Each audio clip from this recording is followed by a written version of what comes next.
There, this is homework, page number 1 for the first week. First thing that I'm going to let you know is that I'm probably only going to be doing the odd numbered problems. The hope is that you'll do some of the even number problems and do well on them. So here we go. Number 1, this tool is used to measure atmospheric pressure. Well, up top we have a word bank. The only two things that would really make sense is a thermometer or a barometer. And I'm pretty sure everybody knows what a thermometer is. So let's go with barometer. So I'm going to cross off barometer and fill it in. Number 3, when we calculate using temperature, our temperatures must be using the unit blank. All right, so normally in the metric system we can use Celsius, but for all things gas law we have to use the Kelvin temperature scale right there, the Kelvin temperature scale. So there we go. So the unit will be Kelvin. And remember, it's not degrees Kelvin, it's just Kelvin.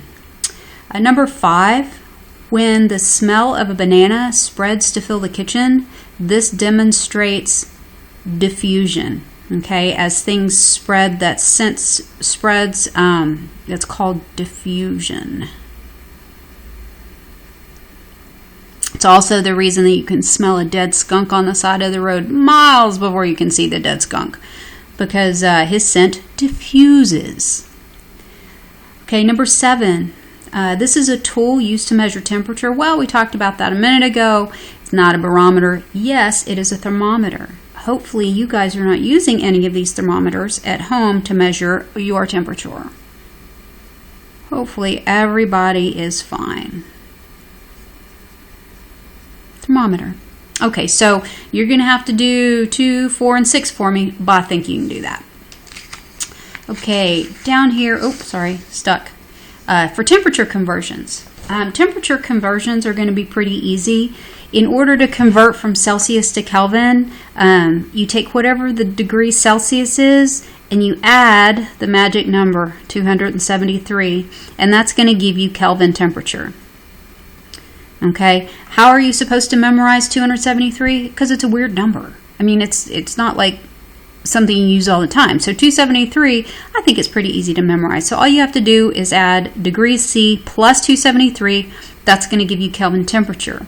So going opposite direction, if you've got Kelvin temperature and you want degrees C, what do you think you do?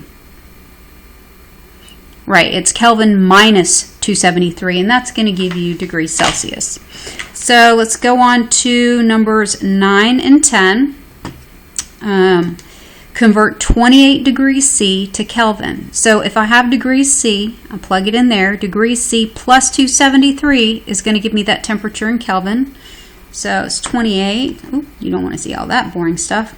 So degrees C was 28 degrees C plus 273. Oh, let me show you that. There you go. And 301 Kelvin is my answer. 301. And the abbreviation is just K for Kelvin. Okay, the next one, convert 326 Kelvin.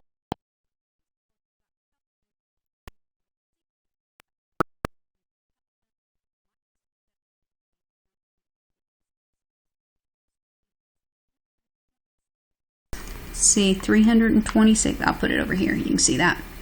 326 minus the magic number, 273, gives me 53. And since it's Celsius, we can use the little degree sign and see. Okay? Okay, going on to these pressure conversions. We're going to do 13 and we're going to do 15. We're going to use dimensional analysis because that's the easiest way to do it, and because you guys worked so hard to learn it. So we might as well use it. So remember that we box our givens still and circle the unknowns, and that's going to help us keep on track when we're solving problems. Number 13, what pressure in atmospheres is equal to 127 kilopascals? Okay, so 127 kilopascals is my given. Atmospheres is my unknown. So some conversion factors that you don't see right here in front of you,